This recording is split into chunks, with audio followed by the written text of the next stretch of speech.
I knew a man who never raised his voice, never got upset, never explained himself. Doormen, executives, neighbors, everyone respected him deeply. One day I asked him his secret. He smiled and said, "I don't try to earn respect. I simply don't tolerate disrespect." Quote. Today you'll learn exactly how to do this, using techniques from the best of every philosopher who ever lived to instantly command respect anywhere. In 1503, Machiavelli knew, too many words dilute authority. Those who explain themselves too much seem guilty. Those who justify every action sound insecure. Those who fill every silence reveal desperation. The human brain interprets silence as trust. When you don't need to defend yourself, you appear innocent. When you don't need to convince, you appear certain. When you don't need to prove anything, you project natural power. The first practical trick is simple: the 3 seconds of authority. Every time someone attacks or questions you, count 3 seconds before responding. 1, 2, 3. Let silence create discomfort in the other person. Notice how they start to shift in their seats, how they repeat the question more hesitantly, how their tone changes. This silence isn't passive, it's active, strategic, psychological. You're not running away from the confrontation, you're controlling it. And that's just the first layer, the simplest. Knowing how to create strategic silence. Silence is the breath of power, invisible but vital. The next technique goes deeper and attacks a habit you don't even realize you have. Nietzsche realized something about human nature.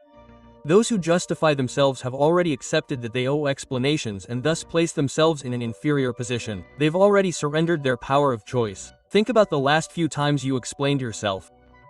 "Sorry, I'm late because the traffic was terrible. It's not that I don't want to go, it's that I have to work."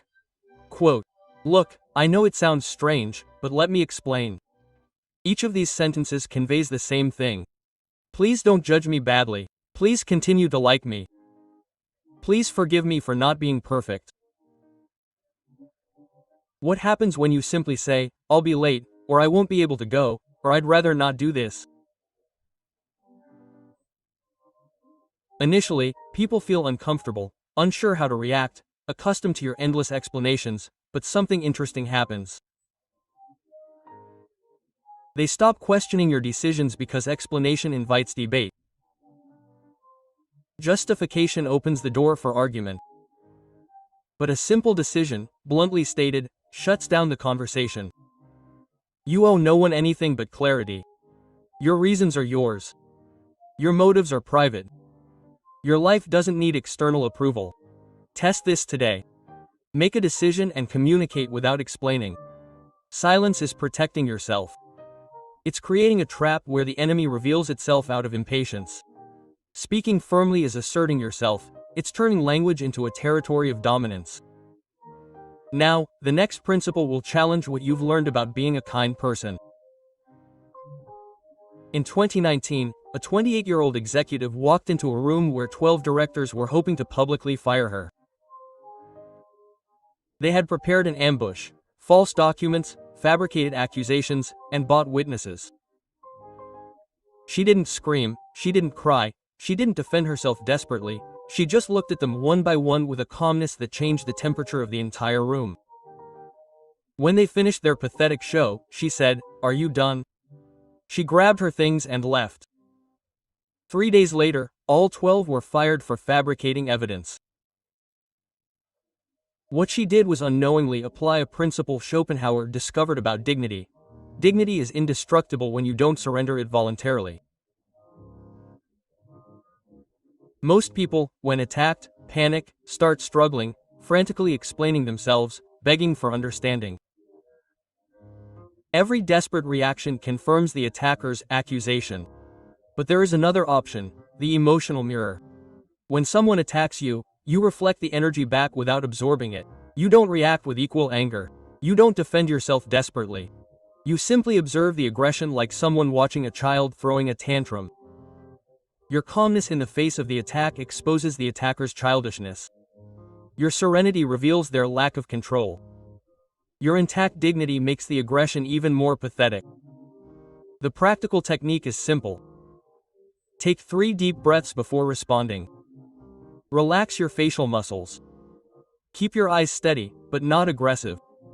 Speak as if you're explaining something obvious to someone who hasn't grown up yet. I see your point. It works better than any argument. I'll consider this a diffuser. Interesting perspective. It ends discussions with no winners or losers. You're not running away from conflict, you're positioning yourself above it. But there's something even deeper that generates automatic respect, something that comes from within and can't be faked. The most respected person I ever worked with was a 55-year-old cleaning lady named Maria. The CEO would stop to greet her. Directors would ask her for advice over coffee.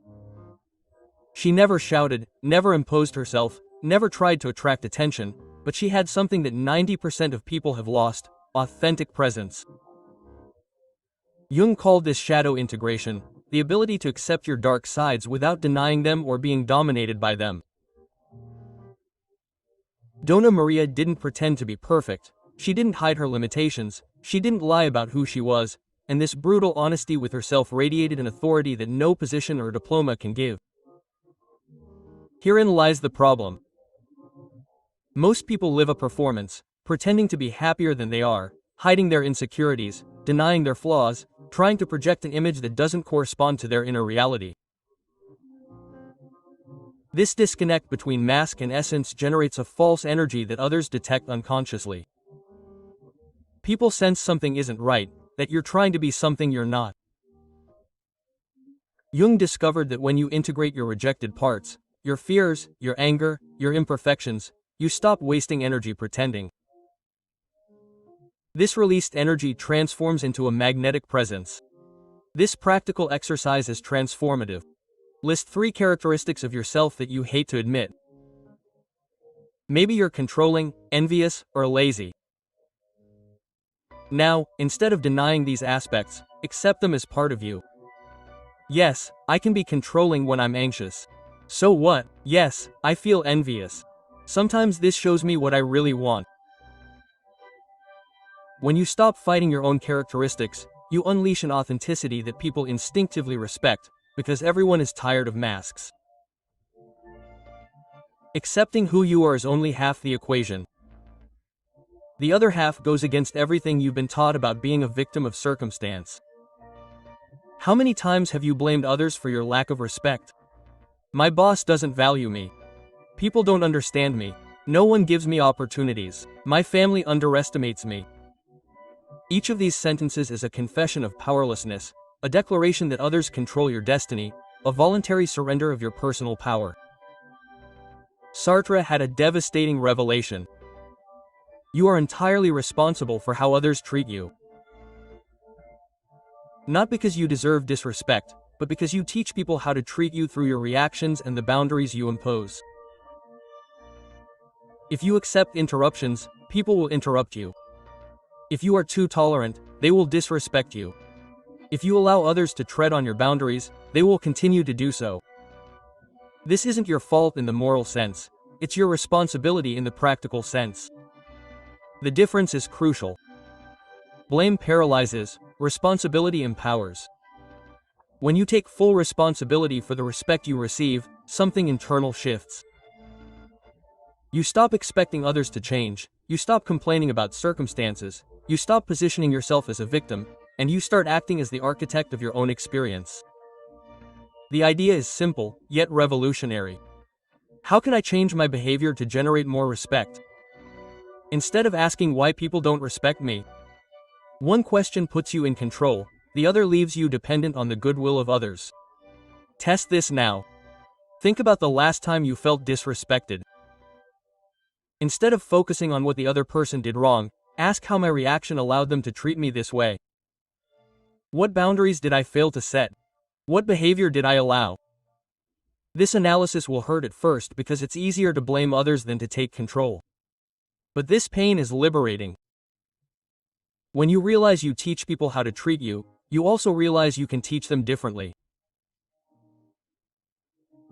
And the first step is to master your own emotional reactions, something ancient emperors knew was crucial. Why did Marcus Aurelius, emperor of the most powerful empire in history, never lose his composure in public? Why did Seneca remain calm even when Nero threatened to kill him? Why did Stoic leaders command respect even in extreme situations? They discovered the best-kept secret of authority. Emotional control isn't repression, it's observation.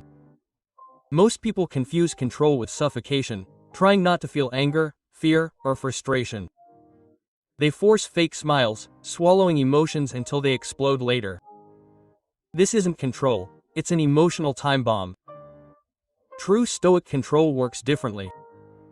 You feel the emotion fully, but you're not dominated by it. You become the observer of your own reactions. Marcus Aurelius practiced this daily. When he felt anger, he didn't try to eliminate it. He observed, interesting. I'm feeling angry now. My face is heating up. My muscles are tense.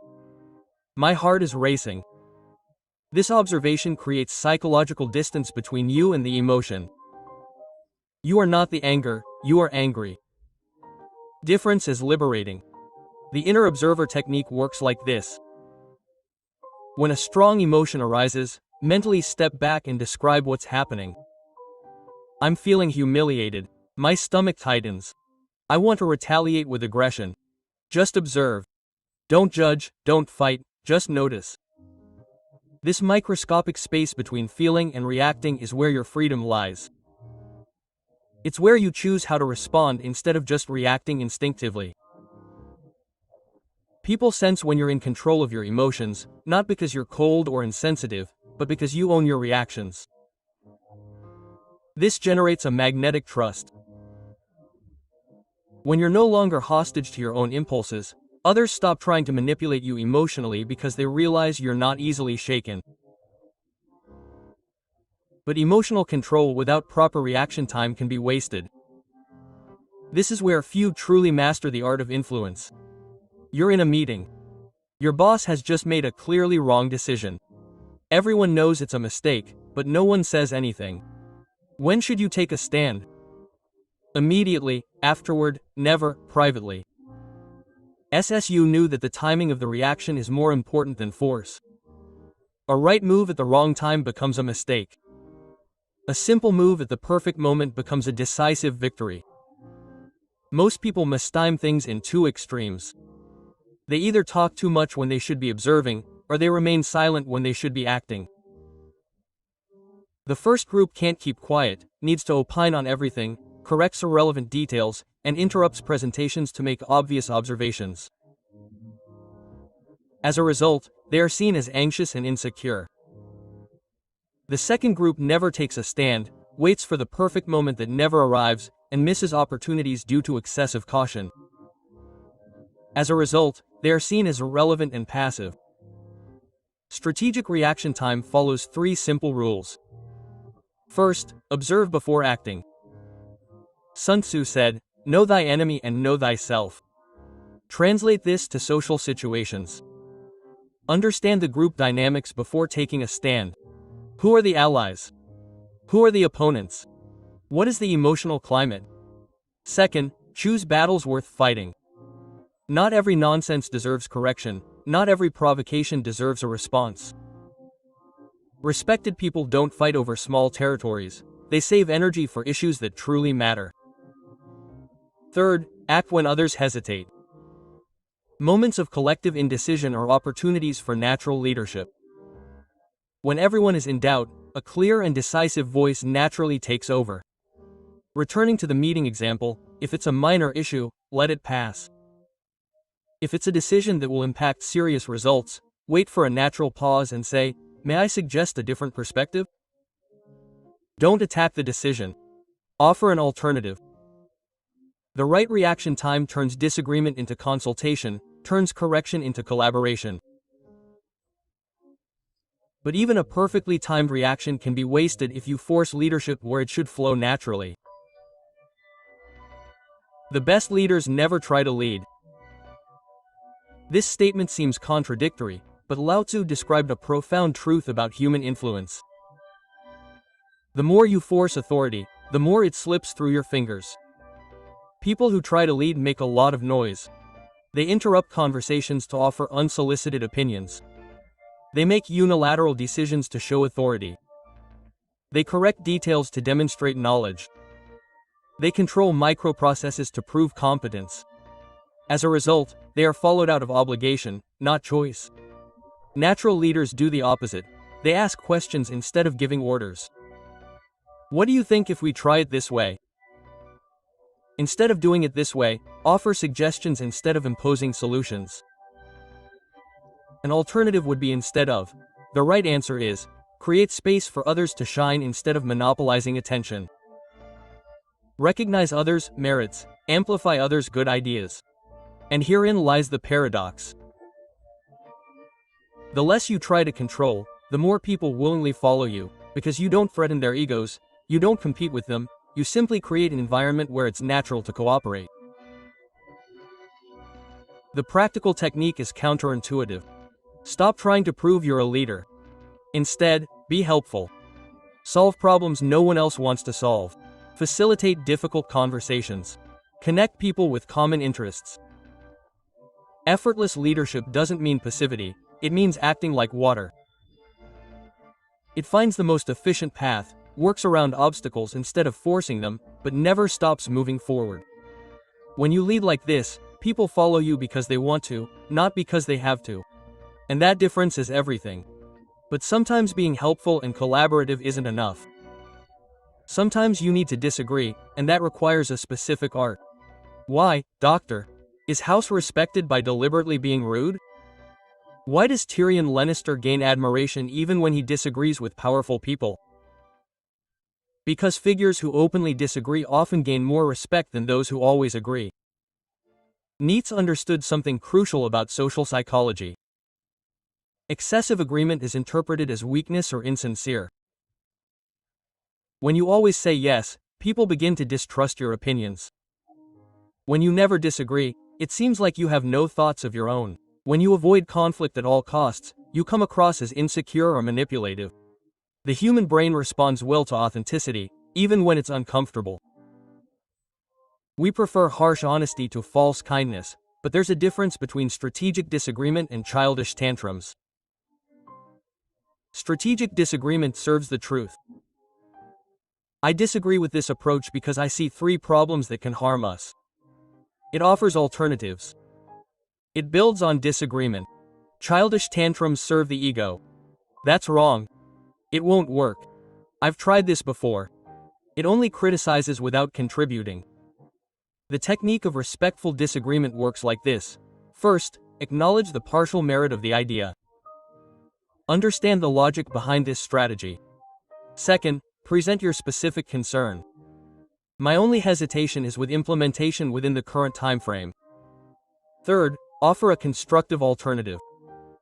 One approach that could resolve this would be to divide it into 2 phases. This structure allows for destructive disagreement. You maintain your intellectual authenticity without creating unnecessary enemies. People respect those who think differently when that difference comes from genuine reflection, not a neurotic need to stand out. The key is to disagree with ideas, never with people. This strategy worries me more than you're wrong. When you can maintain your intellectual authenticity without arrogance, something powerful happens. People begin to value your opinion precisely because they know you won't lie to please them. And this careful honesty is the foundation for integrating all these techniques into a coherent personal system. Now you know the 10 techniques that transform presence into natural authority, but there's an even deeper aspect to Machiavelli's view of true power, something few fully understand and that can revolutionize not only how you're respected but how you build lasting influence. Click the video on the screen now.